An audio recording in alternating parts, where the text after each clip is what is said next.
शुक्लांबरधरं विष्णुं शशिवर्णं चतुर्भुजं प्रसन्नवदनं ध्यायेत् सर्वविघ्नोपशान्तये। ॐ सहना भवतु सहनौ भुनक्तु सह वीर्यं करवावहै तेजस्विनावधीतमस्तु मा विद्विषावहै। ॐ शान्तिः शान्तिः शान्तिः। अगजानन पद्मार्कं गजाननमहर्निशम् अनेकदन्तं भक्तानाम् एकदन्तमुपास्महे। श्रीमहागणपतये नमः। गुरवे सर्वलोकानां विषजे भवरोगिणां निधये सर्वविद्यानां श्रीदक्षिणामूर्तये नमः। अस्मद्गुरुचरणारविन्दाभ्यां नमः। वसुदेवसुतं देवं कंसचाणूरमर्दनं देवकी परमानन्दं कृष्णं वन्दे जगद्गुरुं। ज्ञानानन्दमयं देवं निर्मलस्फटिकाकृतिम् आधारं सर्वविद्यानां श्रीहयग्रीवमुपास्महे। श्रीहयग्रीवमूर्तये नमः। सरस्वति नमस्तुभ्यं वरदे कामरूपिणि विद्यारम्भं करिष्यामि सिद्धिर्भवतु मे सदा। श्रीमहासरस्वत्यै नमः। उमाकोमलहस्ताब्जसम्भावितललाटकं हिरण्यकुण्डलं वन्दे कुमारं पुष्करस्वजं। வெற்றிவேல் முருகனுக்கு ஹரஹரோஹரா. லோகவீரியம் மகாபூஜ்யம் சர்வரக்ஷாகரம் விபும் பார்வதி ஹிருதயானந்தம் சாஸ்தாரம் பிரணமாம்யகம். சுவாமியே சரணமையப்பா. वागर्ताविव सम्पृक्तौ वागर्त प्रतिपत्तये जगतः पितरौ वन्दे पार्वती परमेश्वरौ। श्रीपार्वती परमेश्वराभ्यां नमः। कोमलं पूजयन् वेणुं श्यामलोऽयं कुमारकः वेदवेद्यं परं ब्रह्म तस्मै श्रीगुरवे नमः। अस्मद्गुरुचरणारविन्दाभ्यां नमः। श्रीकृष्ण गोविन्द हरे मुरारे श्रीनाथ नारायण वासुदेव। श्रीकृष्ण गोविन्द हरे मुरारे श्रीनाथ नारायण वासुदेव। श्रीकृष्ण गोविन्द हरे मुरारे श्रीनाथ नारायण वासुदेव। पीताम्बरं करविराजितचक्रशङ्ख कौमोदकी सरसिजं करुणासमुद्रं राधासहायम् अतिसुन्दरमन्दहासं वातालयेशम् अनिशं हृदि भावयामि। कृष्णो रक्षतु मां चराचरगुरुः कृष्णं नमस्ये सदा। कृष्णेनैव सुरक्षितोऽहमसकृत् कृष्णाय दत्तं मनः। कृष्णादेव समुद्भवो मम विभो कृष्णस्य दासोऽस्म्यहम्। कृष्णे भक्तिरचञ्चलास्तु भगवन्। हे कृष्ण तुभ्यं नमः। श्रीगुरुवायूरप्पा शरणं नम्राणां सन्निधत्ते सततमपि पुरस्तैरनभ्यर्थितानपि अर्थान् कामानजस्रं वितरति परमानन्दसान्द्रां गतिं च।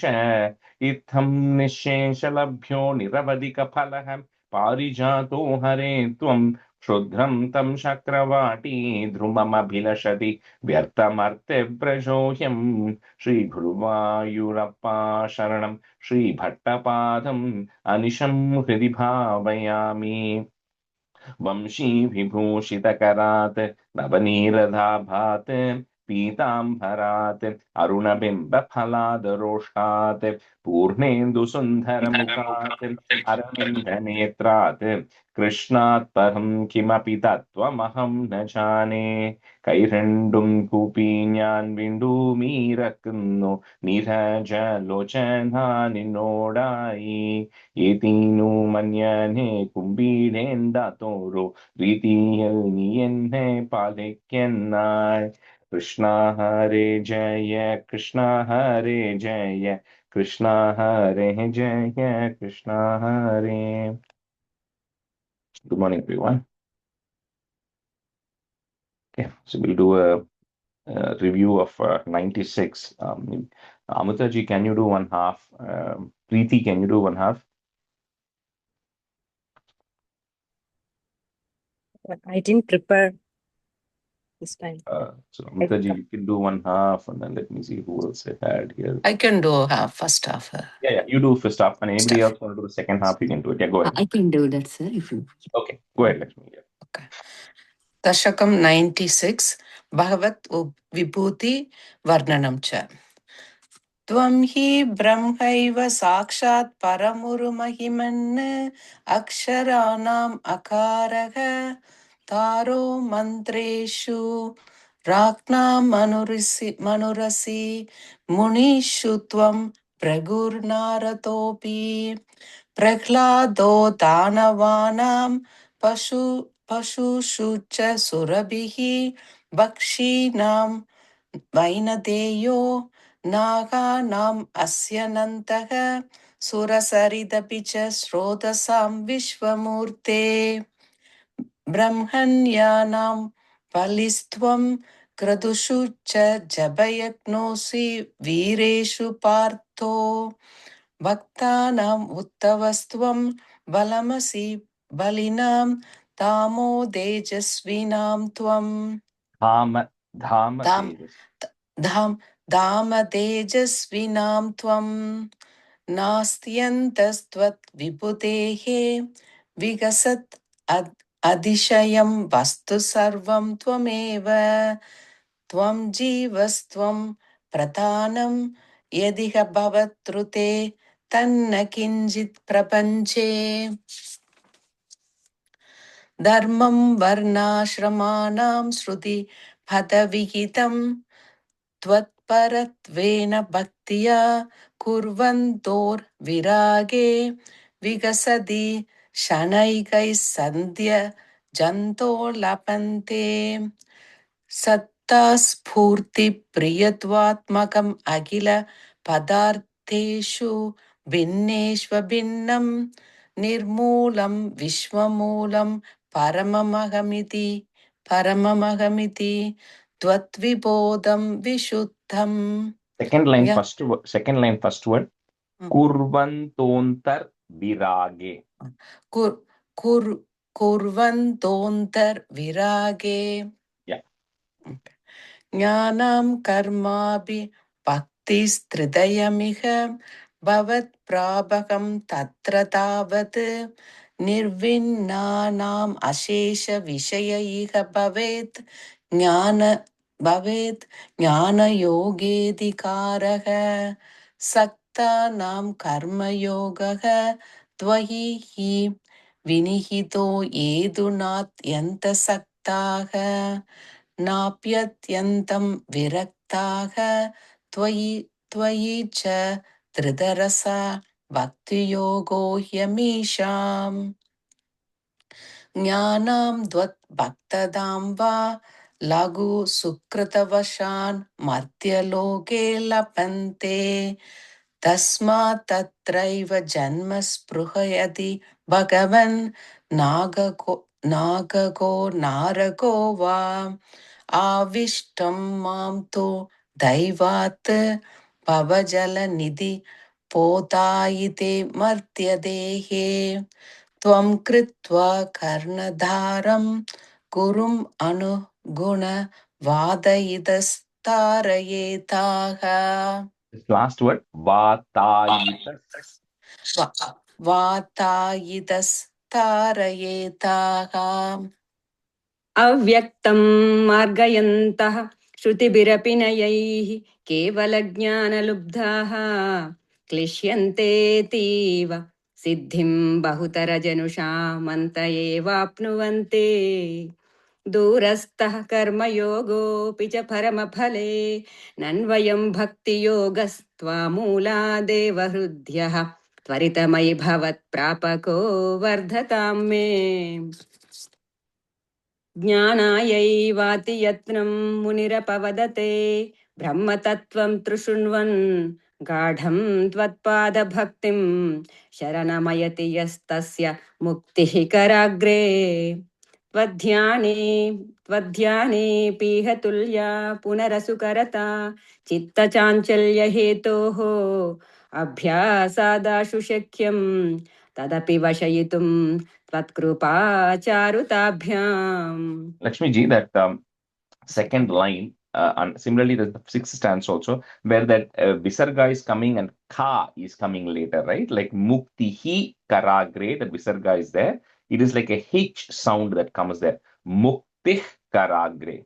Not full hakar, mukti. Okay, in silent. Okay. Just okay, just yeah.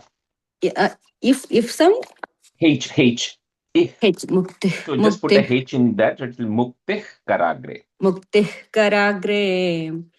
निर्विन्नः कर्म मार्गे खलु विषमतमे त्वत्कथादौ च गाढम् जातः श्रद्धोऽपि कामानयि भुवनपते नैव शक्नोमि हातुम् तद्भूयो निश्चयेन त्वयि निहितमना दोषबुद्ध्या भजंस्तान् पूष्णीयां भक्तिमेव त्वयि हृदयगते मंक्षुनक्ष्यन्ति संगाः.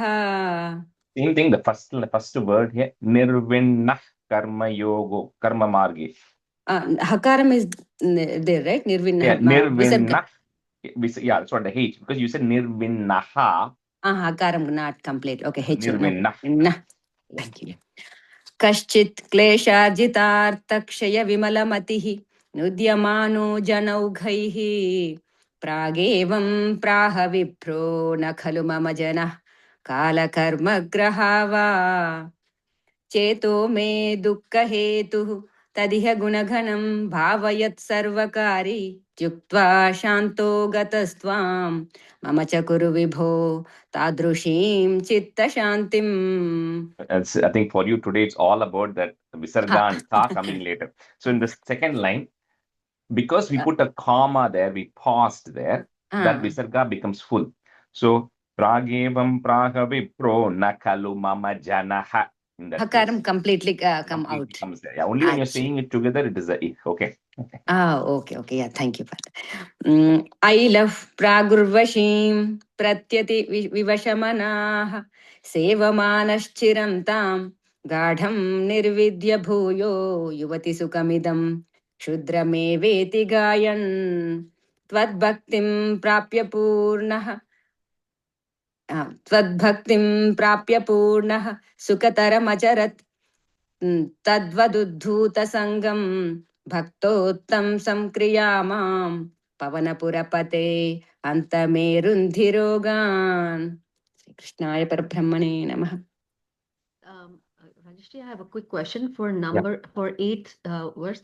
The third line, last word, is it bhajamstan or is it bhajastan? I don't have the sound in the on top of J. The dot is there. So it is bhajan, the two words, okay? It is bhajan in and tan, okay? But when the in and tha is coming, then it takes a is and a dot on top. So it becomes bhajamstan. Okay, I don't have the dot at the top. Yeah, it is there. It is there along with the is. Okay. Okay, so Dasakam 97. Let me see who I had. Lalita Rajagopalan, you can be a student, and Preeti, you can be a student. So 97 has got two parts to this. So one is Uttama Bhakti Prarthana. So it's a prayer, prarthana, devotion to get the supreme devotion. And then it is then nicely supplemented with a story of the Markandeya Charitram to the next six stanzas of a story about Markandeya, right? Very beautiful story about Markandeya. Not just what you know, this is what happens after that, which not many people know. So, stanza 1.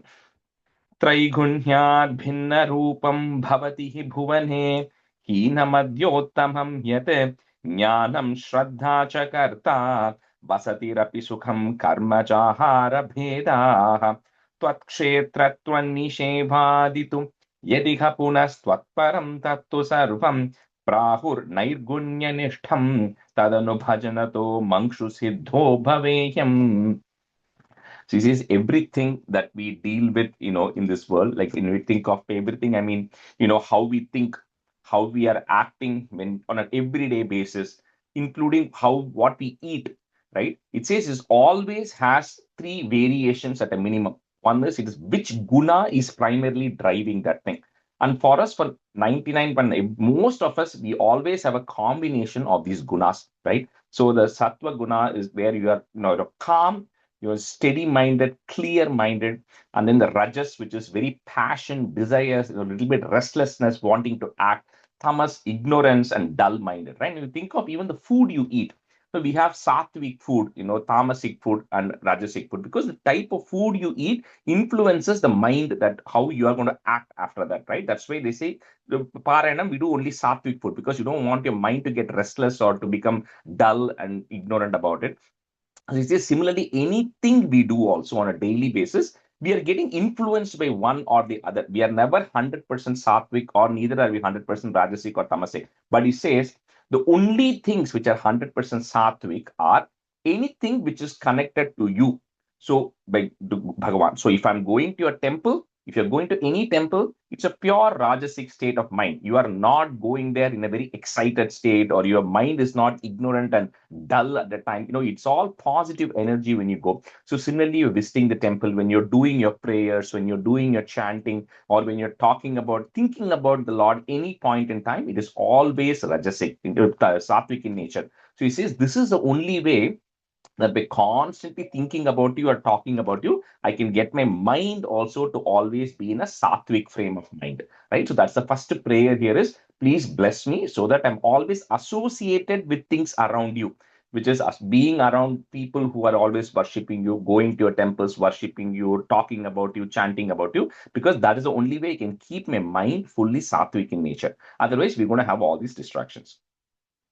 Traigunyat bhinna roopam bhavati hi bhuvane, hina madhyottamam yat, jnanam shraddha cha karta, basatirapi sukham karma chahara bhedaha. Traigunyad bhinna roopam bhavati hi bhuvane, hina madhyottamam yat, jnanam shraddha cha karta, basatirapi sukham karma chahara bhedaha.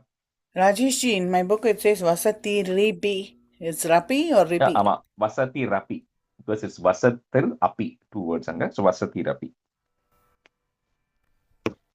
त्रैगुण्याद्भिन्नरूपं भवति हि भुवने हीनमद्योतमं यत् ज्ञानं श्रद्धा च कर्ता वसतिरपि सुखं कर्म चाहारभेदाः. Lalita, and the second line, Karta kapram pause. Okay. Second line. कर्ता कपरा पास. Okay. Pause, yeah.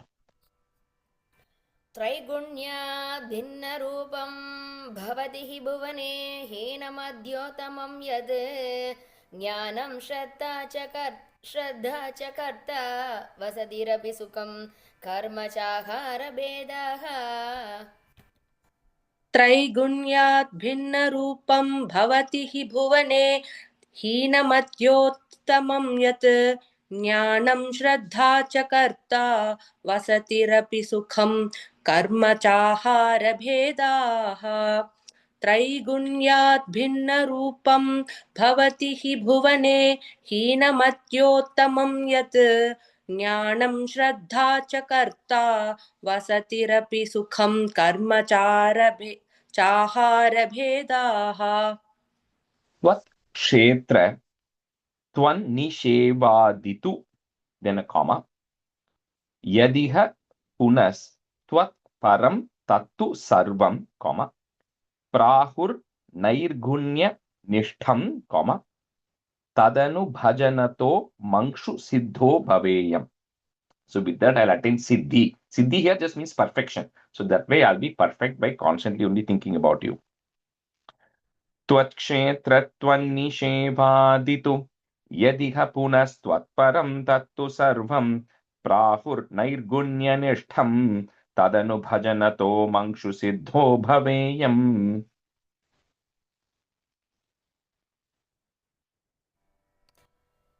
त्वत्क्षेत्रत्वन्निषेवादितु यदि यः पुनस्त्वत्परं तत्तु सर्वं प्राहुर्नैर्गुण्यनिष्ठं तदनुभजनतो मोक्षसिद्धो भवेयम्. त्वत्क्षेत्रत्वन्निषेवादितु यदि यः पुनस्त्वत्परं तत्तु सर्वं प्राहुर्नैर्गुण्यनिष्ठं तदनुभजनतो मोक्षसिद्धो भवेयम्. त्वत्क्षेत्रत्वन्निषेवाधितु यदिह पुनस्त्वत्परं तत्तु सर्वं प्राहुर्नैर्गुण्यनिष्ठं तदनुभजनतो मंक्षुसिद्धो भवेयम् त्वत्क्षेत्रत्वन्निषेवाधितु यदिह पुनस्त्वत्परं तत्तु सर्वं प्राहुर्नैर्गुण्यनिष्ठं तदनुभजनतो मंक्षुसिद्धो भवेयम् त्वय्येव न्यस्तचित्तः सुखमयि विचरन् सर्वचेष्टास्त्वदर्थं त्वद्भक्तैः सेव्यमानानपि चरितचरान् आश्रयन् पुण्यदेशान् दस्यौ विप्रेमृगादिष्वपि च सममतिः मुच्यमानावमानस्पर्धासूयादिदोषः सततमखिलभूतेषु सम्पूजये त्वाम्. So just continuing on this, like a lot of like olden days, right? They say that, oh, I'm after a particular time they leave everything and they say, I'm just going to go all the punya kshetrams. I'm only going to visit all the temples. That's how I'm going to spend my time, right? He says that is what we everybody beyond a particular point, right? Even in the varnashrama system, that is where you have to start doing, which he says, I will only go to places after some point in our life. He says, only go to places where your devotees are always there. Either your devotees have gone, which means it's already a punya kshetra, or places where your devotees are going and where they're spending their time, because that place is always filled with purity, right? It is always filled with positive influences where devotion naturally happens. And then the main thing here is we have to start training ourselves to see everybody equally, which is extremely hard, right? So which says that whether a person is a learned person, so somebody knows everything, or a person who doesn't know anything, or a thief or an animal, we have to start treating everybody equally. Now that doesn't mean that instantly, that tomorrow we can now start behaving the same way with all, right? It is not possible, like tomorrow, so that's not going to happen. But at least the step one, so he's going to give two steps. The step one is, every time we feel bad about some person, we feel offended with some person, or we hate some person, we at least have to think that the same Bhagavan is in that person also.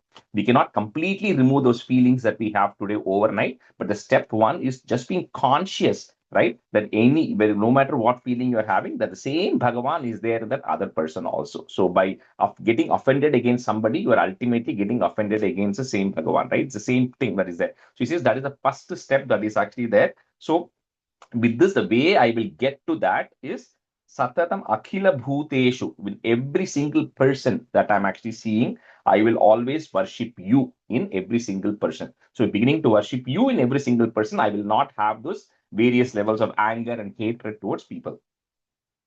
Tvaiyeva Nyasta Chittaha, put a is chittas Sukhamayi Bicharanne, Sarva Cheshtas Twadartam, Twadbhaktaihi, put a is Twadbhaktais Sevyamanaanapi Charita Charan. So break at that na, put a in Charita Charan, Next word starts with the Ashrayan Punya Deshan. So I'll go to all these Punya Deshams. That's where I'm going to seek refuge, because I know that place will always have positive energy. Tvaihyevanyasta Sukhamayi Vicharan Sarvacheshtastvadaartam Twadbhaktai Sevyamanaanapi Charita Charan Ashrayan Punya Deshan. Rajeshree, என்னோடதுல மானான் அபி வந்திருக்கு. Manan, Sevyamanaanapi. Yeah. Okay okay.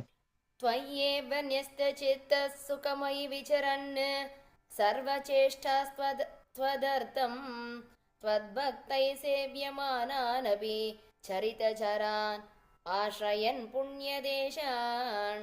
त्वय्येव न्यस्तचित्तः सुखमयि विचरन् सर्वचेष्टास्त्वदर्थं त्वद्भक्तैः सेव्यमानानपि चरितसारान् आश्रयन् पुण्यदेशान्. The Sevyamanaanapi, there's no pause there. So just kind of go Sevyamanaanapi Charita Charan. Okay. So there is no pause in the second line. And only after Charita Charan. Charita Charan, okay. त्वय्येवन्यस्तचित्तः सुखमयि विचरन् सर्वचेष्टास्त्वदर्थं त्वद्भक्तैः सेव्यमानानपि चरितचरान् आश्रयन् पुण्यतेशान् त्वय्येवन्यस्तचित्तः सुखमयि विचरन् सर्वचेष्टास्त्वदर्थम् त्वद्भक्तैः सेव्यमानानपि चरितचरान् आश्रयन् पुण्यदेशान् दस्यौ विप्रे मृगादिष्वपि च सममतिः. Put a visarga comma. Samamatihi. Next line on the move, if you have a ir, that goes away.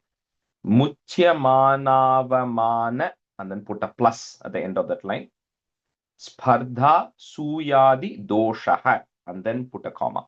So third line after samamatihi, comma, and the line goes continuous after suyadi doshaha, comma, satatham akhila bhuteshu sampujaye tvam. Dasyo vipre mrigadishvapi cha samamatihi muchyamanaavamana spardha suyadi doshaha satatam akhila bhuteshu sampujaye tvam. दस्यो विप्रे मृगादिशवभि च सममदिः मुच्यमानावमान स्पर्धासूयादिदोषः सततमखिलभूतेषु सम्भोजये त्वाम्.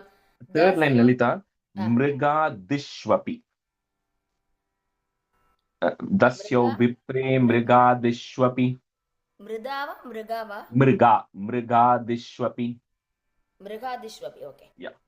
दस्यो विप्रे मृगादिष्वपि च सममदिः मुष्यमानावमान स्पर्धासूयादिदोषः सततमखिलभूतेषु सम्भोजये त्वाम्. दस्यौ विप्रे मृगादिष्वपि च सममतिः मुच्यमानावमानस्पर्धाशूयाधितोषः सततमखिलभूतेषु सम्पूजये त्वाम्. दस्यौ विप्रे मृगादिष्वपि च सममतिः मुच्यमानावमानस्पर्धाशूयाधितोषः सततमखिलभूतेषु सम्पूजये त्वाम्. Sanchatri. Twadbhavo yavadeshu spurati na vishadham tavadevam hyupastim kurvannaikatmya bodhe jhatiti vikasati tvanmayoham charehyam twadharmasyasya tavat kimapi na bhagavan prastutasya pranashaha tasmat sarvatmanaiva pradisha mama vibho bhakti margam manognyam. Little bit continuing from the previous one before we switch over to Markandeya Charitram. So it says, like I said, it is impossible for anyone overnight to start seeing Bhagavan in everybody else. It's just not going to happen. We can begin to treat like that, but we will not truly experience, because the moment you experience seeing, like all the great the people who got liberated, Dhruva and everyone, they say you should be able to see Bhagavan in everything and everybody inside of Bhagavan. So both of that combination has to exist. If you can understand that final state, not just understand, but realize it, then you are already enlightened, right? So we are all still here. So that means we still quite don't see that completely. So when we say namaste to everybody, right? The true meaning of that namahate is the meaning of that, right? And what it really means is the soul in me is the same as the supreme consciousness in you. And that is what is doing namaskarams, not I am doing, this body is doing namaskarams to you, right? So you can do that namahate to anybody you want. It is not about age or anything. It's just saying the supreme consciousness is the same consciousness in both. But till we come to that realization, it says the step one is at least start physically seeing Bhagavan in everybody else. You don't have to realize that, but at least start physically seeing by saying that I know it is there, right? So that is a step one of that. Until that state comes, treat everybody equally and all of that stuff. And it says once you get into that path, and the more and more you do, it will never go away. That's what he's primarily saying is, once you embark on that path, it's not like you will lose something. So it will always be only incremental progress. So please here, Bhakti Margam Manognyam. So please get me on that path of Bhakti, because even that, considering everybody equal, is also part of Bhakti, because you're seeing Bhagavan is there in everybody else, right? So please get me on that path so that I'm constantly devoted to you and constantly seeing you in everybody else. Tvad bhavo yavadeshu spurati na vishadam, comma, tavadevam hyupastim, comma, kurvan naikatmya bhode jhatiti vikasati, comma, tvan mayoham chareyam. Twadbhavo yavadeshu spurati na vishadam tavadevam hyupastim kurvan naikatmya bodhe jhatiti vikasati tvanmayoham chareyam. ராஜேஷ்ஜி எனக்கு ஒரு இந்த doubt. ம். அவர் கீதையில என்ன சொல்றாருனாக்கா, வர்ணங்கள்லாம் கொடுத்துருக்காரு இல்லையா? ம். அப்படி இருக்கிறப்ப இவா கூட தான் சேரணும் அப்படி, ஐ மீன் நாட் சேரணும் இல்லை, அஃப்கோர்ஸ் எல்லார்கிட்டையும் பகவான் இருக்க, ம். பட் வந்து இந்த வர்ணங்கள்லாம் கொடுத்துருக்கா. So the next generation has to carry over what ever their parents did that, ஓகேவா? ஆனால் இங்கே இவர் என்ன சொல்றாருனாக்கா, எல்லார்கிட்டையும் அஃப்கோர்ஸ் பகவான் இருக்கார். ஆனா அப்படிங்கிறப்ப இங்க வந்து லைக் உங்களுக்கு நிறைய இது வருது, கான்ட்ரோவர்சி வருது ஜி. See, and the சும்மா last வருது. last Dashakam or something, right? I forget which Dashakam it was. He gave, yeah, the last Dashakam, 96, right? When we were talking about the greatness, where we said, you are in this, you are in that, and all of that. You are the Aksharana, Makaraha, when we were discussing that. One of the stanza came there which said that, Vandyam Varna Ashramana, and so what is it? Whether you are in any of the Varna Ashrama, no matter which Varna Ashrama you are in, or no matter either in the Varna or in the Ashrama, no matter which stage you are in, right? And the Varna, the 4 Varnas or the 4 Ashramas you are in, everybody has an equal chance of getting liberation, right? Just because you are in one or the other doesn't mean it gives you any superiority, right? Because everybody from that point can either take Bhakti Yoga, Jnana Yoga, and Karma Yoga and attain Bhagavan. It's all the equal thing. So at the end of the day, just because you're doing something, just because you are a laborer, as an example, that's just if you are a priest, right?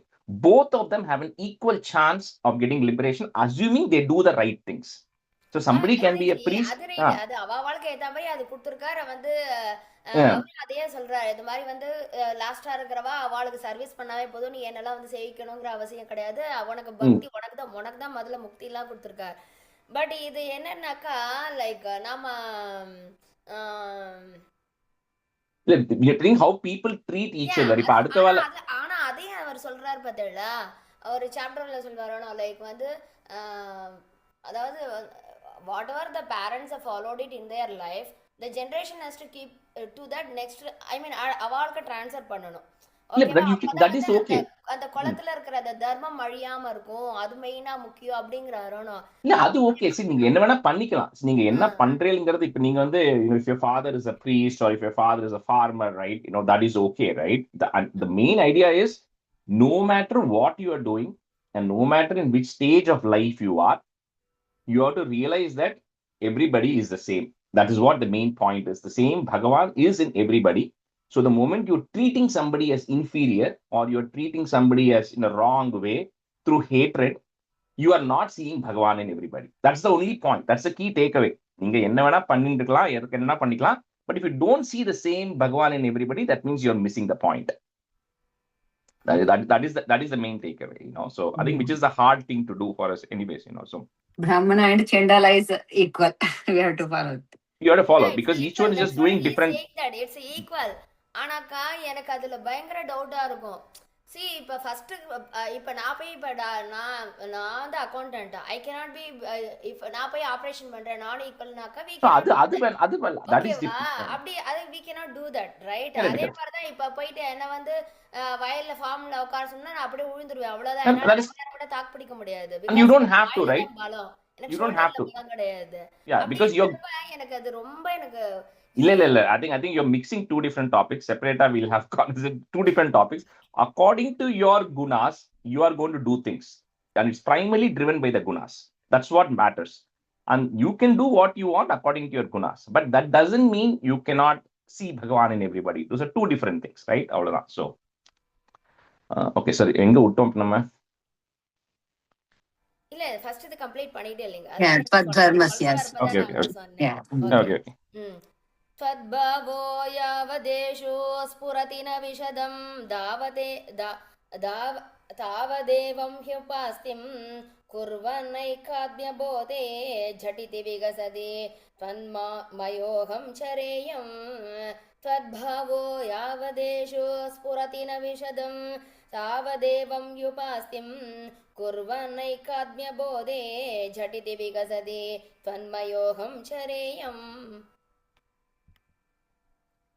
त्वद्भावो यावदेषु स्फुरति न विशतं तावदेवं ह्युपास्थं कुर्वन्नैकात्म्यबोधे झटिति विकसति त्वन्मयोऽहं चरेयं त्वद्भावो यावदेषु स्फुरति न विशतं तावदेवं ह्युपास्थं कुर्वन्नैकात्म्यबोधे झटिति विकसति त्वन्मयोऽहं चरेयम् त्वद् धर्मस्यास्य तावत् किमपि न भगवन्, प्रस्तुतस्य pranashah. So add a visarga at the end of that line, pranashah. Next line is goes away. Tasmat sarvatmanaiva pradisha mama vibho, bhakti margam manognyam. त्वद्धर्मस्यास्य तावत् किमपि न भगवन् प्रस्तुतस्य प्रणाशः तस्मात् सर्वात्मनैव प्रदिश मम विभो भक्तिमार्गं मनोज्ञम् त्वद्धर्मस्यास्य तावत् किमपि न भगवन् प्रस्तुतस्य प्रणाशः तस्मात् सर्वात्मनैव प्रदिश मम विभो भक्तिमार्गं मनोज्ञम् त्वद्धर्मस्यास्य तावत् किमपि न भगवन् प्रस्तुतस्य प्रणाशः तस्मात् सर्वात्मनैव प्रदिश मम विभो भक्तिमार्गं मनोज्ञम् त्वद्धर्मस्यास्य तावत् किमपि न भगवन् प्रस्तुतस्य प्रणाशः तस्मात् सर्वात्मनैव प्रदिश मम विभो भक्तिमार्गं मनोज्ञम् त्वद्धर्मस्यास्य तावत् किमपि न भगवन् प्रस्तुतस्य प्रणाशः तस्मात् सर्वात्मनैव प्रदिश मम विभो भक्तिमार्गं मनोज्ञम्. And so forth. Tam chainam bhakti yogam dradayitumayite me sadhyam arogyamaयुः dishtya tatrapi sevyam tava charanamaho भेषजायेव दुग्धं मार्कण्डेयो हि पूर्वं गणकनिगदितद्वादशाब्दायुरुच्चैः सेवित्वा वत्सरं त्वां तव भटनिवहै द्रावयामास मृत्युम्. So one of the line that comes here, first line, last word, sadhyam arogyam ayuhu. So the same thing is going to come in the last stanza of Narayaniyam, right? Saying, give me arogyam, give me ayu, give me long life, give me health, prosperity, all of that. But the purpose of this has to be very clear, right? So I always tell the people, say, oh, I want to learn Narayaniyam, chant Narayaniyam because it's going to give me, arogyam, it's going to give me good health, it's going to give me long life, it's going to give me prosperity. But the purpose of that here is so that I can spend my time being devoted to you, right? Think of it. If your body, if you're physically not well, right? If you're not able to walk, if you're not able to see properly, like it came in Dasakam 3 also, but prayer he does is, give me physical strength so that my feet should work so that I can go visit you in temples. My hand should work so I can actually do puja to you. My eyes should work so I can actually see your different alankarams in different temples, right? So all the body parts have to work so that I can continue to be devoted to you, not because I want to lead a pleasureful materialistic life. So the prayer here is, please give me all of these things so that I can continue to be devoted to you, right? And how do you get all of those things to be devoted? He says it's by prayer again. So he says this is like giving, like in India, the medicines used to taste bad. Here, the medicines taste really good, right? They have bubblegum flavor and all of that. But for us, the medicine used to taste bad. So the example he gives is, if somebody is not well, you want to give them a medicine, but you give them milk as a medicine, let's say, they anyway like to drink milk. Plus, that is also going to be the medicine. So it's like a two in one, right? So he says devotion is a two in one. One is it is already pleasureful to go in the journey. And two, by going in the journey, you also reap other benefits out of it, right? So that's why he says devotion is the primary goal. And then he starts telling the story of Markandeya Charitram here. And this goes over like 5 stanzas, right? But the entire initial story of Markandeya is covered here, which I think most of you know, but I'll quickly run through it. So as you know, there's a sage called Mrikandu. So Mrikandu, his wife, they did not have any children. So they do a lot of tapas to Lord Shiva. And then after long penance and tapasya, Shiva comes and says that I'll give you two options, right? I'll give you one son who will live for a very small amount of time, but will be a very realized soul who will have all the knowledge which is actually required. Or I'll have a son, you can have a son who will live for hundreds of years, but who will be dull, right? He will be unrighteous in nature.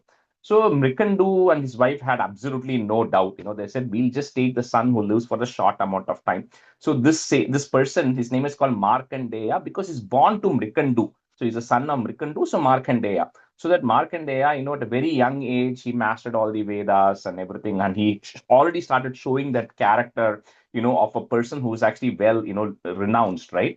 And all this happens and his time comes where the appropriate time. Now, some places have 16, some places this has 12, doesn't matter, 12 or 16, whatever, right? So when the appropriate age comes, then his parents are going and telling him, we are very worried because the time is pretty soon going to come for you to actually depart.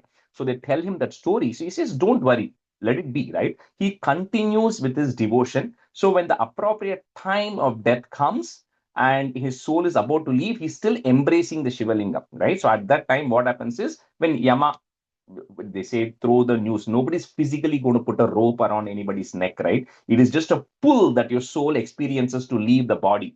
So when that pull is happening, he's still embracing Shivalingam. So because of which Shiva comes in and blesses him, saying that you will live forever, right? You will always continue to be for Chiranjeevi, and we'll see what happens after. So you'll always be a Chiranjeevi, you'll always be devoted. So he says this is the advantage of bhakti because he wanted to be devoted. Markandeya did not want to live for thousands of years because he wanted to explore the world and he wanted to do bucket list things, right? He wanted to be constantly in devotion. So Bhagwan came and blessed him. So this starts the Markandeya Charitram. Tam chainam bhakti yogam, comma, Dradayitum ai me sadhyam arogyam ayuhu. Just breaking at the ma. Add a visarga at the end of that line. Sadhyam arogyam ayuhu, comma. Next line, irgosave. Dishtya tatrapi sevyam tava charanamaho, comma. Bheshajayeva dugdham. Tam chainham bhakti yogam Dradayitumai me sadhyam arogyamaayuhu dishtya tatrapi sevyam tava charanamaho bheshajayeva dugdham. तं चैनं भक्तियोऽहं दृढयुधुमयि मे साध्यमारोग्यमायुः दिश्या तत्राभिसेव्यं तव चरणमहो भेषजायेव दुग्धम् तं चैनं भक्तियोऽहं दृढयुधुमयि मे साध्यमारोग्यमायुः दिश्या तत्राभिसेव्यं तव चरणमहो भेषजायेव दुग्धम् तं चैनं भक्तियोगं दृढयितुमयि मे साध्यमारोग्यमायुः दिष्ट्या तत्रापि सेव्यं तव चरणमहो भेषजायेव दुग्धम् तं चैनं भक्तियोगं दृढयितुमयि मे साध्यमारोग्यमायुः दिष्ट्या तत्रापि सेव्यं तव चरणमहो भेषजायेव दुग्धम्. Rajesh, curious or question. Sorry if it's wrong. நாராயணியம்ல வந்து திடீர்னு ஏன் சிவபக்தனை பத்தி கோட் பண்றாரு அவர்? I'll tell you, wait for the rest of the story. That's the rest of the Charitram of Markandeya. So the first Charitram of Markandeya is a big Shiva devotee, right? He's also a Narayana devotee, by the way. He was a devotee of both.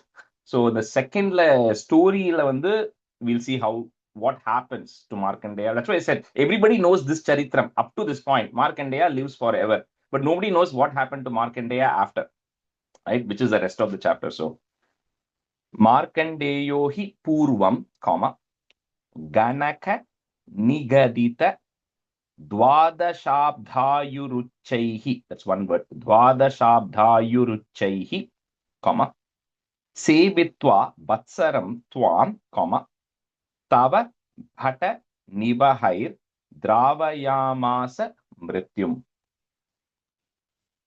Markandeyo hi purvam ghanaka nigatita dvadashabdhayuruchaihi sebitva vatsaram tvam tava bhata nivahair dravayamasa mrityum. Binnu போன paragraphல தான் சொன்னார் he is in everywhere. So Actually, so in Markandeya Daksha, itself is the god, and Shiva also in Vishnu also in Shiva. Actually, in Daksha Charitram, when the Narayana comes finally, and he tells everybody, saying that Brahma, Vishnu, and Shiva, not just Shiva and Vishnu. It is Brahma, Vishnu, and Shiva. Is right. There should be absolutely no differentiation. It is just like we said, I am going and working today morning. I'm teaching a class in the evening. I'm doing household stuff in the night. It's the same me. So he says it's the same Supreme Bhagavan or source who's doing three different roles. So because of that, you cannot differentiate the three of them. That's the exact message that Narayana gives to Daksha after the Daksha Charitram and the end is that. But he says, but you can have your preferences, right? You can always like one version of somebody versus another version of somebody, but it's the same. Anyway, yeah. मार्कण्डेयो हि पूर्वं गणकनिगदितद्वादशाब्दायुरुच्चैः सेवित्वा वत्सरं त्वां तव पाडनिवहैर्द्रावयामास मृत्युम् मार्कण्डेयो हि पूर्वं गणकनिगदितद्वादशाब्दायुरुच्चैः सेवित्वा वत्सरं त्वां तव पाडनिवहैर्द्रावयामास मृत्युम् मार्कण्डेयो हि पूर्वं गणकनिकथितद्वादशाब्दायुरुच्चैः सेवित्वा वत्सरं त्वां तव भटनिवहैर्द्रावयामास मृत्युम् मार्कण्डेयो हि पूर्वं गणकनिकथितद्वादशाब्दायुरुच्चैः सेवित्वा वत्सरं त्वां तव भटनिवहैर्द्रावयामास मृत्युम्. Third line the purvam, after that there is a pause. Okay, third line. Yeah. Sure. Stanza 5. Markandeyaschirayuhu sakhalu punarapi twatparah pushpabhadra tire ninye tapasyan natula sukaratihi shattumanvantarani devendra saptamastam surayuvati marun manmathair mohayishyan yogoshma plushyamanayir natu punarashakat twajjanam nirjayet kaha. This is Markandeya. Like we said, Manvantara, right? We said like the one day of Brahma, it has like 14 Manus who actually rule over that one day of Brahma, like which is one day of 1,000 Chaturyugas, and each of the Manu, so one Manu has multiple Chaturyugas. And we said we are in the Vaivaswata Manu. On the 51st year of Brahma, first day of Brahma, we are in the 28th bucket there, 7th Manu. Anyway, so on that, this Markandeya is living through all of those Manvantaras, right? From Swayambhuva Manu, he's living through 6 Manvantaras. He's just alive. And all the time he is, Twatpara Pushpa Bhadra. So now in the 7th Vaivaswata Manu time, he's meditating on the banks of the river Pushpabhadra. All the time, he's been always thinking about you, always in constant meditation.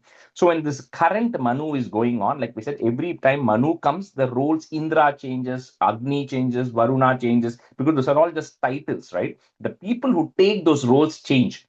So in this Vaivaswata Manvantara, the Indra who actually comes right now, he gets very jealous of the spiritual austerity of Markandeya, Very similar to what he did to Narayanayana in Dasakam 16, where he actually sends people to disturb that penance and try to test their spiritual strength.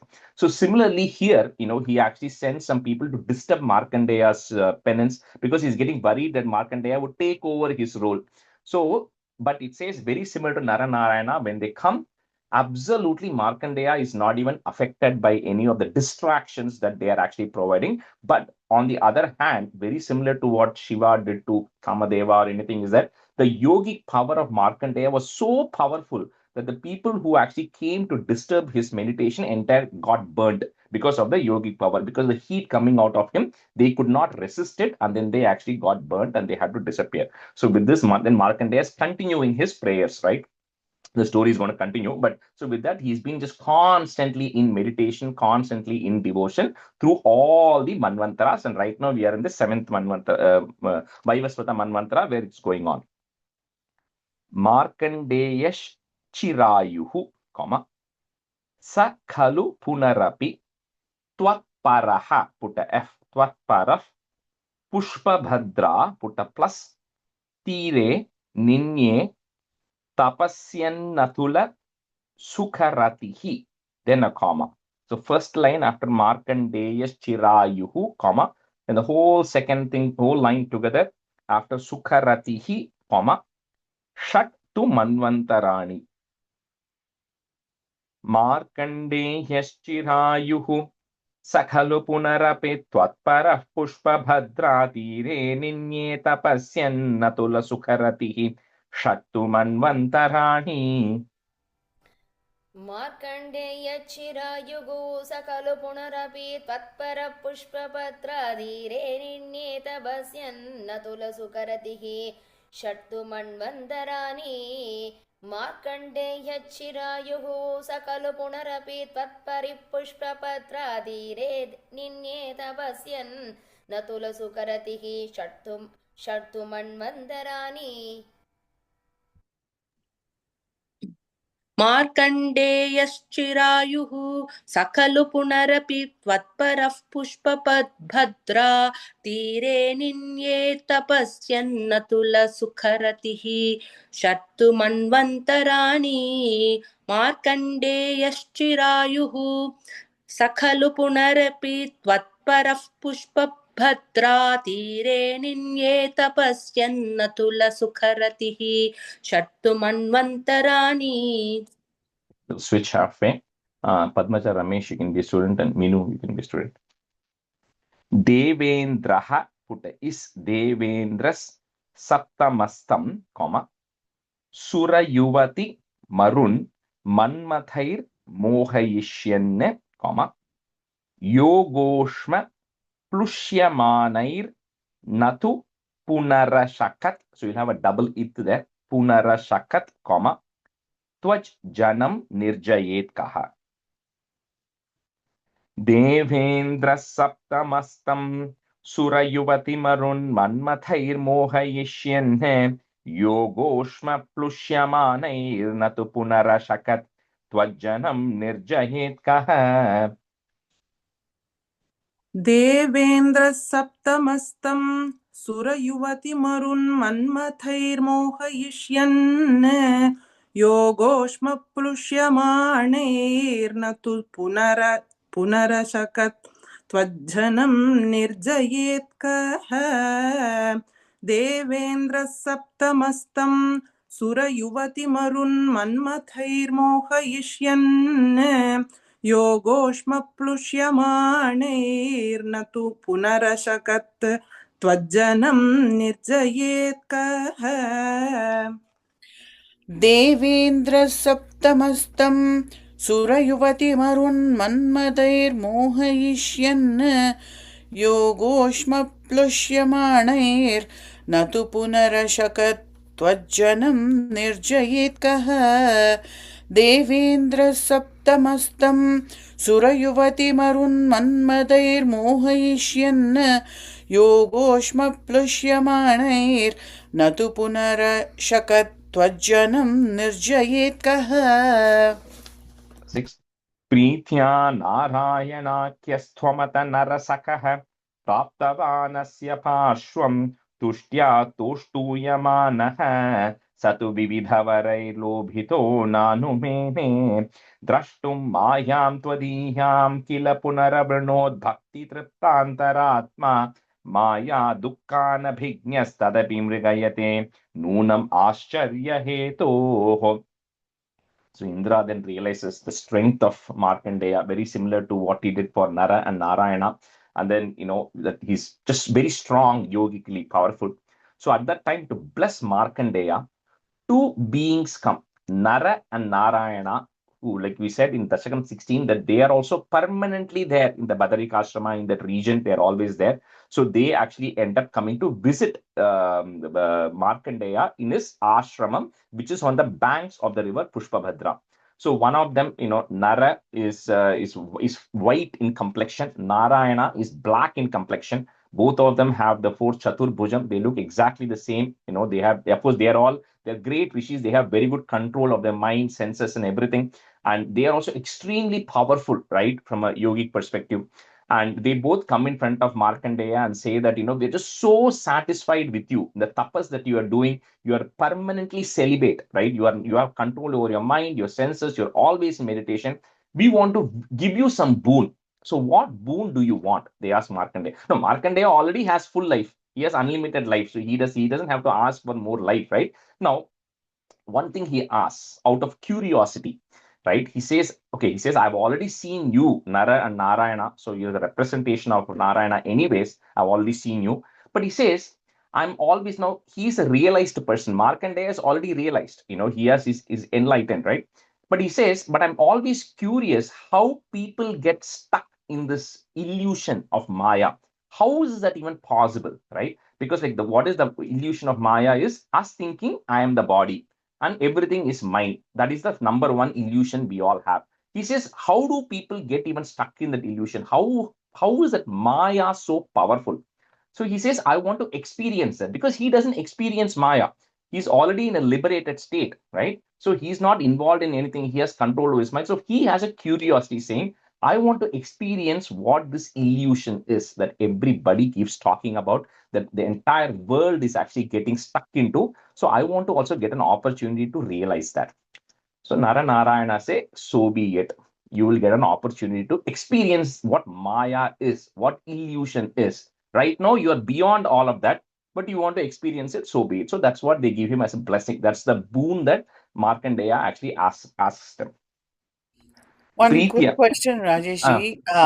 Only after undergoing the illusion, then he realizes, right? It's like the standard thing for everyone, right? Yeah, but Avarvanti, in case, because he was already blessed by Lord Shiva when he was small, and he was also born with a lot of knowledge already. Okay, and 6 Manvantarasa, he is in meditation. So he's already before a realized that, person. I'm saying before that. So before that, correct. He should have had, but maybe he forgot and he wanted to go back to that. 6 Manvantarasa, he has been in meditation and complete control over everything. So it's something like, if you're super rich, you are like, I forgot how being poor is. Okay. I'm not exactly comparing, I'm kind of saying something like that, right? He's been in 6 Manvantaras, he's been in an enlightened state. So he's like, everybody is getting stuck in this illusion, like I'm not stuck in the illusion. I'm already in a liberated state. But I'm curious how this illusion is. What is that happening? That's his curiosity, right? That literally is a word used. He's saying he's curious of to what this illusion is, right? And how people are getting stuck in it. So that is what he's asking. And they say, okay, you will experience that at some point. Pritya Narayanhakyas Twamatha Narasakaha, Praptavanasya Parshvam, Tushtya Toštuyamanaha, Satu Vividhavarair Lobhito Nanumene. Prithya Narayanhakyasthvamata Narasakaha Praptavanasya Parshvam Tushtya Toštuyamanaha Satu Vividhavarair Lobhito Nanumene. प्रीत्या नारायणाख्यस्त्वमथ नरसखः प्राप्तवानस्य पार्श्वं तुष्ट्या तोष्टूयमानः स तु विविधवरैर्लोभितो नानुमेने प्रीत्या नारायणाख्यस्त्वमथ नरसखः प्राप्तवानस्य पार्श्वं तुष्ट्या तोष्टूयमानः स तु विविधवरैर्लोभितो नानुमेने प्रीत्या नारायणाख्यस्त्वमदनरसकः प्राप्तवानस्य पार्श्वं तुष्ट्या तोष्टूयमानः स तु विविधवरैर्लोभितो नानुमेने प्रीत्या नारायणाख्यस्त्वमदनरसकः प्राप्तवानस्य पार्श्वं तुष्ट्या तोष्टूयमानः स तु विविधवरैर्लोभितो नानुमेने द्रष्टुं मायां त्वदीयां किल पुनरवृणोद् bhakti triptantaratma. So that whole line is together. That's why here the word is used is bhakti tripti antaratma. So he's already tripti. He's already satisfied with the devotion and everything in his mind. He doesn't want anything else, right? He has nothing more to ask for, right? He's already fully satisfied in himself, which is the final state. So that's why he gets curious. Maya dukkhana bhignyas tadapi mrigayate, comma, नूनम आश्चर्य हेतोः द्रष्टुं माह्यां त्वदीयां किल पुनरवृणोद् भक्ति तृप्तान्तरात्मा. So that word, some books might have Rama at the end. It's a rat, it's a it should come there. Bhakti triptantaratma. Okay, so Bhakti triptantaratma maya dukkhana bhignyas tadapi mrigayate nunam आश्चर्य हेतोः. द्रष्टुं मायां त्वदीयां किल पुनरवृणोद्भक्तितृप्तान्तरात्मा माया दुःखानभिज्ञस्तदपि मृगयते नूनम् आश्चर्यहेतोः द्रष्टुं मायां त्वदीयां किल पुनरवृणोद्भक्तितृप्तान्तरात्मा माया दुःखानभिज्ञस् तदपि मृगयते नूनम आश्चर्यहेतोः. But which the third line, first word, dra sound. Okay, drashtum. द्रष्टुम. Okay. Yeah. Rajesh G சொன்னா இல்லையா சண்டாளன் அண்ட் பிராமணா எல்லாரும் ஒண்ணு அவங்க எல்லாருலயும் பகவான் இருக்கா. சண்டாளன்ங்கிறது யாரை குறிக்கிறார் பகவான் ஜி? ஏன்னா நான் வந்து like Chandala literally mean dog eaters. எனக்கு தெரியல யாரு அவா. Chandala literally means people who eat dogs. The literal translation. Oh, okay. Okay, so there's the lowest of beings who kill dogs and eat dogs also. That's what it is. Oh, okay. And they are the ones who burn, like some in the smashanathla erikrava and mari those people who do that kind of jobs. ராஜேஷ்ஜி அந்த பக்தி திருப்தி அந்தராத்மா சொன்னேன்ல, so பக்தி திருப்தியா அப்படி வரணுமா இல்ல திருப்தா தான் வரணுமா? அது வந்து திருப்தி and antar atma, it all gets joined as one word in sandhila, so it becomes triptantaratma. So triptyantan வராது. You cannot break it. You have to say it together as one word. Triptantaratma. Okay.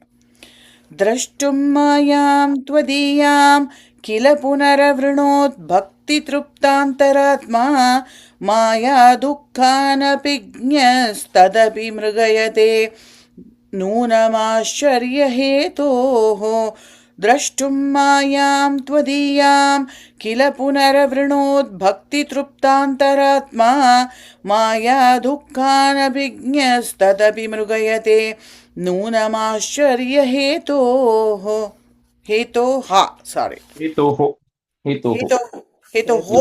okay yeah. sorry हेतोः yeah. I won't chant seventh stanza because that might reveal something, because I want you to go through this journey that Markandeya goes through, right? So it's very beautiful stanza 7 and 8. One of the best stanzas in all that we've seen so far, right? So you have to visualize, okay, whatever I'm trying to tell. So this Markandeya is, he's satisfied, right? Narayana have blessed him, saying, so be it. and they disappear. They go back to Badrikashrama. Now Markandeya is continuing his penance because that's all he does. He's always in a source of meditation, a state of meditation. He's doing it. Time passes. For him, time is nothing. He's already survived 6 manvantaras, right? So more years and years and years pass. He's constantly in meditation on the banks of Pushpabhadra. One day, a terrible wind comes up, right? And then it's the clouds start forming, and then there's a heavy rain that starts coming. So he sees thunder and lightning. He says it assumes it's a normal rain that is actually happening, but this rain never stops. It is just constantly pouring for days and days and days and months together. The rain is pouring. What happens is the water is swelling from all the oceans in this world. So he is sitting at an elevation, the banks of Pushpabhadra, the river has gotten already flooded, the oceans everywhere are getting flooded. And then he sees that the entire universe has gone dark because it's just dark clouds all the time, right? And it's constantly raining. And then he sees that everything around his ashramam has disappeared already. It's all got washed with all the waters coming. It's just entire place is beginning to flood. So he's essentially seeing a pralayam happening, right? So this entire thing is getting flooded. And then he's now wondering, okay, what do I do? So he is kicked out of his ashram because of all the waters coming. And then he's just wandering everywhere through this world, just swimming in the waters. And he goes for years, he's swimming. And he sees absolutely no one. He sees absolutely nothing. So imagine like if you ever go snorkeling in the middle of the ocean, it's like that, right? He's not seeing anybody. He's not seeing anything. He's the only creature that is existing on earth. The rain is still constantly coming and he's just swimming, and he's now beginning to lose his sense of direction because he doesn't know which way he's going. He survived for 6 manvantaras, but now he's beginning to feel pain, right? He's beginning to feel hunger. He's beginning to feel thirst. He's now getting frustrated with himself, saying, how do I get out of this, right? Because he's no mode of survival. He's not able to see anything. So with that, years pass, and Markandeya is finally about to quit, saying, like, I'm not able to come out of this. All this yogic strength he has is of absolutely no use, and he's about to give up. When he's about to give up, right, in a very far distance, he actually sees a small island he sees. So he then swims very fast. That's the first sight of any land that he actually sees. So he swims fast towards that land, and in that land, he actually sees one tree which is actually there. And in the tree, there are some leaves. And then on the edge of one of the leaves, he sees something. Anybody wants to guess what he sees? Is it the Polyan Krishnara. Exactly. So that's where the song, the sing like Karara Vindena Padara Vindam Mukara Vinde Viniveshayantam Vatasya Patrasya Puteshayanam Balam Mukundam Manasa Smarami. So I'm meditating on that form of you who is as a small blue baby who is lying on a banyan leaf with taking his kind of the lotus-like feet with your lotus-like hand and then sucking your toe. That leaf and the baby which is there is not in the water like how people portray it in images. He's seeing that baby on the leaf on the banyan tree on the island. That's where Markandeya sees it. So he sees this fastest image of anything, right? There's no land. He sees the land. He sees the tree. Suddenly he sees this beautiful baby there who's taking its, it's blue in color. It's taking its small foot, putting it into its mouth. And then suddenly he just has horripilation all over his body, right? And, he's just wanting to rush towards it, right? And then, when the moment he sees this, all his tiredness, everything goes away. So with that, he immediately goes near that baby. He tries to approach that baby. He gets onto that island.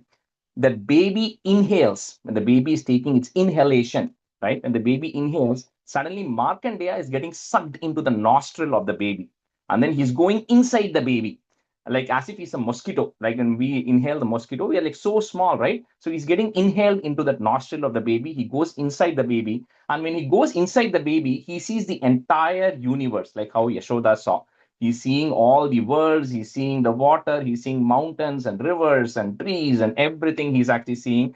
And then he sees the entire, all the 14 worlds, everything he's seeing. He's also seeing him in the Pushpabhadra ashramam meditating as well, very similar to how Yashoda saw herself inside Krishna's mouth. So he's seeing all that inside the baby. And then he's just getting completely disillusioned at this point. And at that time, the baby then exhales. And the baby exhales, and then he ends up coming out, right? He comes out of the baby as well. And again, he's seeing, he's out of it. He's again seeing all this vast, the waters and everything and the island. And all of this is happening. And then all of a sudden, everything disappears and he's back in his ashramam, like how he was meditating. So at that point, he's just completely in a state of trance because he has no idea how this happened. Thousands of years have passed, right? When he has experienced all of these things. For him, it feels like thousands of years has passed when all of this thing has happened. And finally, he's back in his ashramam. So that takes us to stanza 8. And then I'll tell you what happens after that. So stanza There is 7. a phrase also called Alila Krishna. So Ama. Alila Krishna is Krishna Same on thing. the leaf here. On the banyan leaf, yeah. That's right. It's Here, banyan leaf. technically, they haven't referred to the baby as Krishna, by the way.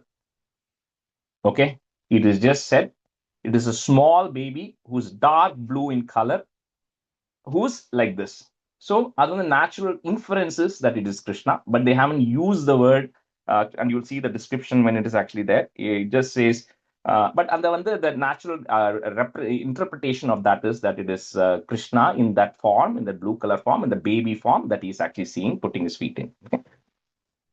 Yate tvayashu, comma, Vatakula Jalada Galat Toya Purnati Gurnat, put a plus, Saptarno Rashi Magne Jagati, and then a comma. So first thing after Tvayashu, comma, then the whole thing continues after Jagati, comma, Satu Jale Sambhraman Varsha Kotihi. Yathe Tvayashu Vatakula Jalada Galat Toya Purnati Gurnat Saptarno Rashi Magne Jagati Satu Jale Sambhraman Varsha Kotihi. Yate tvayashu Vatakula Jalada Toya Purnati Gurnat Saptarno Rashi Magne Jagati Satujale Sambhraman Varshakotihi. Yate tvayashu Vatakula Jalada Toya Purnati Gurnat Saptarno Rashi Magne Jalati Satujale Sambhraman Varshakotihi. Anuja, the second line, Jagati, before the comma. Jagati. Yeah. G எனக்கு இதோட related கிடையாது. ஆனாக்கா எனக்கு ஒரு doubt. இப்போ வார் வந்துட்டு இருக்கு இல்லையா? இப்போ நீங்கள் பார்த்தீங்கன்னாக்கா ஆல்மோஸ்ட் எல்லா முஸ்லீம் கண்ட்ரிஸுமே அடி வாங்கிட்டு இருக்கு இல்லையா?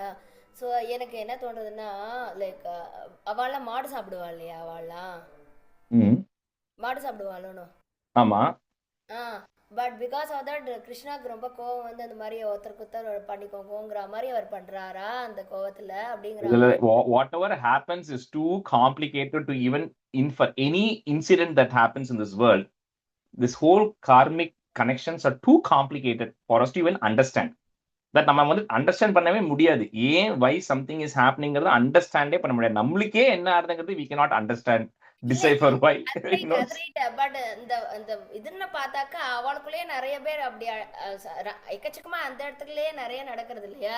எனக்கு பிகாஸ் அவள மாடு சாப்பிடுறதுனால லைக் வந்து அப்படி பண்றாரா அப்படிங்கிற மாதிரி எனக்கு அது தோணிட்டு இருக்கு. அதான் எங்க அத்தை கேட்டு we cannot say anything like that, right? Because Indiaலே so many people die who don't eat cows, right? So right? இல்ல accidents I mean. போறதுங்கிறது வேற. பட் இந்த மாதிரி ஒரு அது என்னது அகோர சம்பவம் எல்லாம் நடக்கிறதுலாம் வந்து அதுக்காக சொல்றேன். Very difficult to say why something happens. So okay. Yate dvayashu Vatakula Jalada Galatoya Purnadi Kurnat Saptarno Rashi Magne Jagati Satujale Sambhraman Varshakotihi. Yate dvayashu Vatakula Jalada Galatoya Purnadi Kurnat Saptarno Rashi Magne Jagati Satujale Sambhraman Varshakotihi. Deenah, put a F, Deenah Praichishta Dure, comma, Vata Dala Shayanam Kanchit Ashcharya Balam, comma, Twameva Shyamalangam. So here is where Bhattacharya is saying, you are only that, O Guru Ayappa. That Adbhut Balam, that who you're seeing is you. Right? This is where the reference is getting made to your point, Harini. So, Twameva Shyamalangam, comma, Badana Sarasija Nyasta Padangulikam.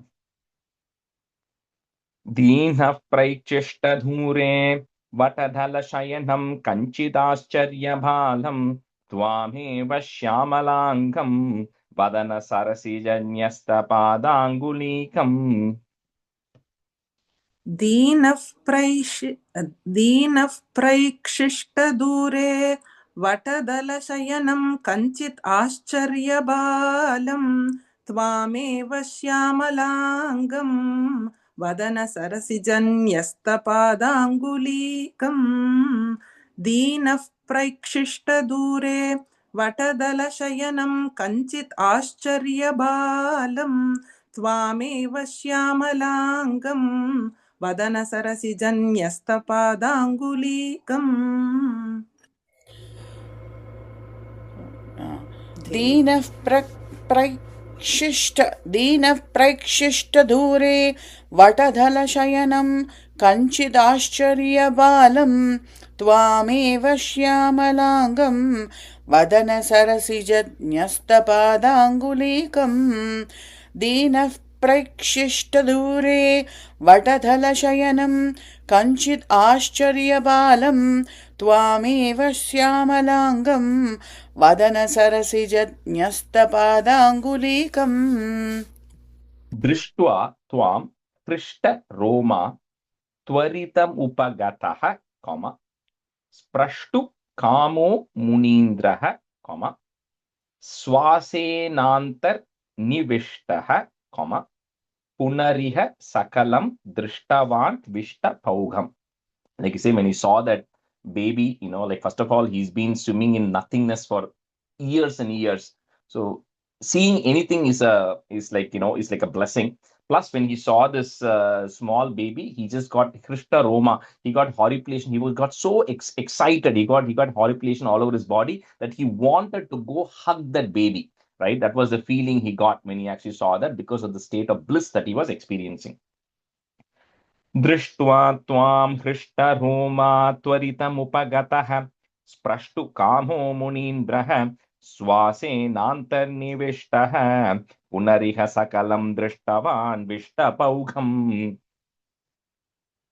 दृष्ट्वा त्वां हृष्टरोमा त्वरितम् उपगतः स्प्रष्टुकामो मुनीन्द्रः श्वासेनान्तर्निविष्टः पुनरिह सकलं दृष्टवान् विष्टपौघम् दृष्ट्वा त्वां हृष्टरोमा त्वरितम् उपगतः स्प्रष्टुकामो मुनीन्द्रः श्वासेनान्तर्निविष्टः पुनरिह सकलं दृष्टवान् विष्टपौघम्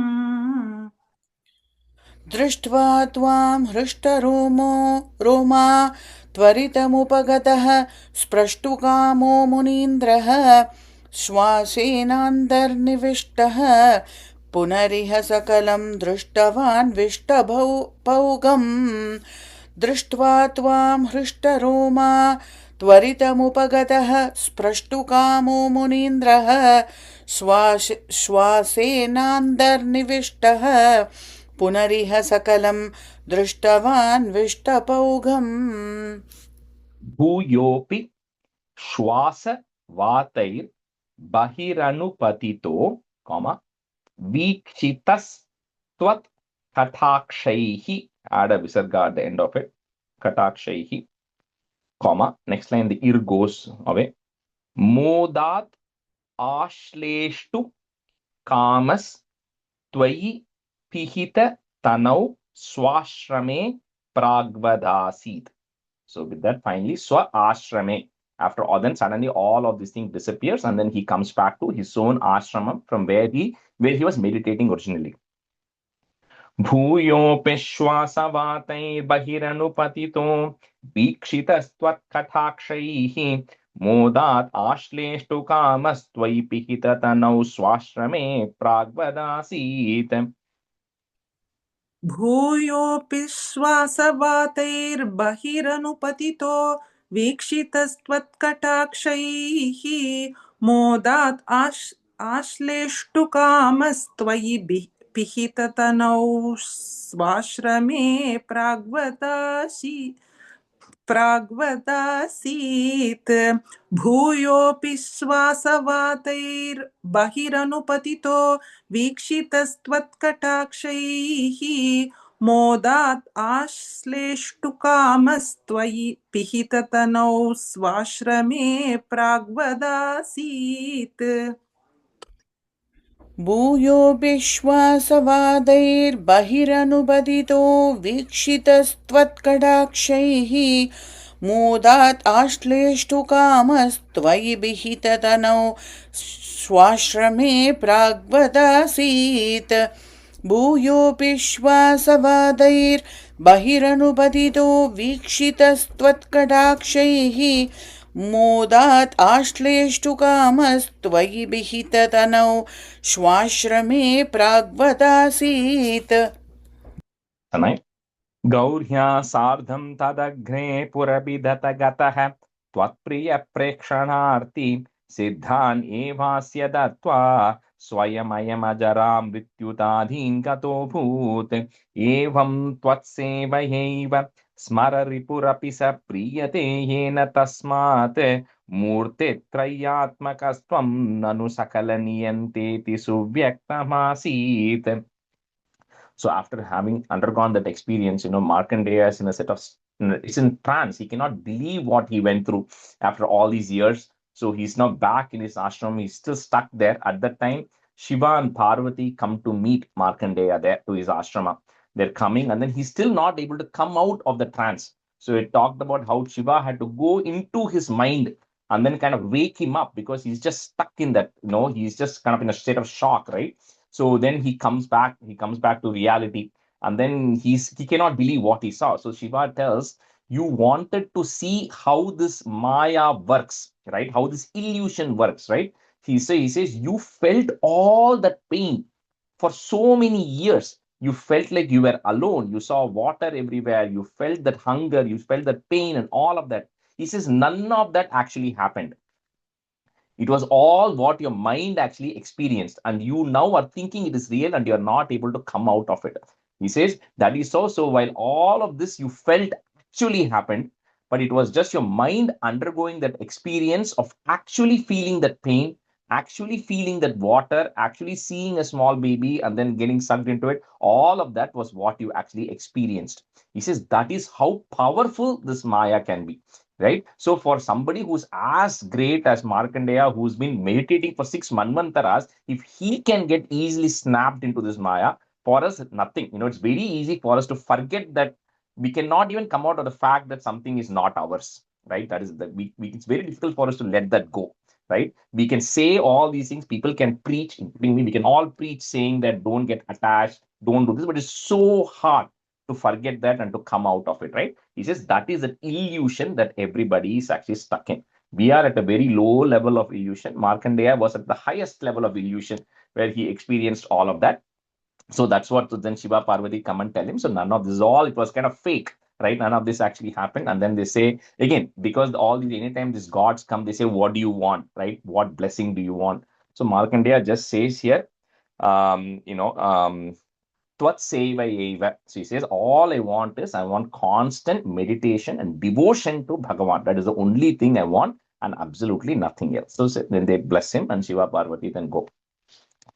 Gaurya Sardham Tadagre Purabhidhata Gataha. So that is goes away, Visarga, comma. Tvat Priya Prekshanarti, comma. Siddhan Evasya Dattva, comma. So next word, I'm just going to break at that mass. Swayam Ayam Ajara Mrityutadin Gato Bhut. So again, they also give him the same blessing. You will not ajara, you will not get old, right? You will continue to be a youth, right? You will not you will not have an end date, which of course everybody at the end of Brahma's life, everybody has to go. So that is always there for everybody. But you will live for a really long amount of time. You will not get old. You will not suffer. You will not have the pain and all of that stuff.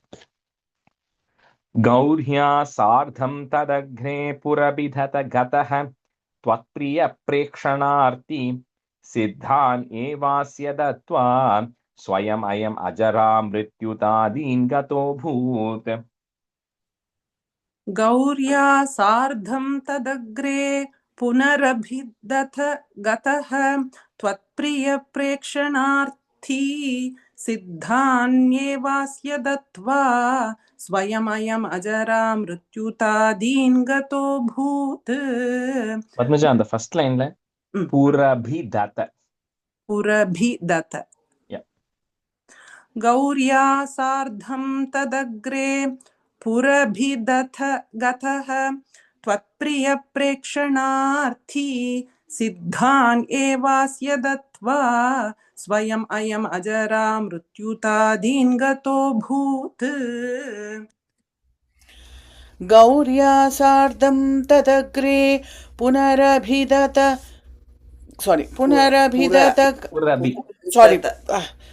गौर्या सार्धं तदग्रे पुरभिदथ गतः त्वत्प्रियप्रेक्षणार्थी सिद्धानीवास्य तद्वा स्वयमयमजरा मृत्युदादीन् गतो भूत्. गौर्या सार्धं तदग्रे पुरभिदत गतः त्वत्प्रियप्रेक्षणार्थी सिद्धान् एवास्य तत्त्वा स्वयमयमजरा मृत्युदादीन् गतो भूत्. एवं त्वत्सेवयैव स्मररिपुरपि स प्रीयते येन तस्मात् put it, next line if you have a in that goes away. Murti trayatmakastvam nanu sakala niyanteti suvyaktam asit. The fourth line is continuous. Just repeat one time, Padmajaminu. Evam tvatsevaheva स्मररिपुरपि स प्रीयते येन तस्मात् मूर्तित्रयात्मकस्त्वं ननु सकलनियन्तेति सुव्यक्तमासीत्. एवं त्वत्सेवयैव स्मररिपुरपि स प्रीयते येन तस्मात् मूर्तित्रयात्मकस्त्वं ननु सकलनियन्तेति सुव्यक्तमासीत्. एवं त्वत्सेवयैव स्मररिपुरपि स प्रीयते येन तस्मात् मूर्तित्रयात्मकस्त्वं ननु सकलनियन्तेति सुव्यक्तमासीत्. Stop here today. Shri Krishnaya Parabrahmane Namaha. सान्धानन्धावबोधात्मकमनुपमितं कालदेशाबदिभ्यां निर्मुक्तं नित्यमुक्तं निगमशतसहस्रेण निर्भास्यमानम् अस्पष्टं दृष्टमात्रे पुनरुरुपुरुषार्थात्मकं ब्रह्मतत्त्वं तत्तावद्भाति साक्षात् गुरुपवनपुरे हन्त भाग्यं जनानां कायेन वाचा मनसेन्द्रियैर्वा बुद्ध्यात्मना वा प्रकृते स्वभावात् करोमि यत् सकलं परस्मै नारायणायेति समर्पयामि. Thank you, everyone. Thank you, Rajesh. Thank you, everyone. Thank you, Rajesh. Bye. Thank you, Rajesh. Bye, everyone.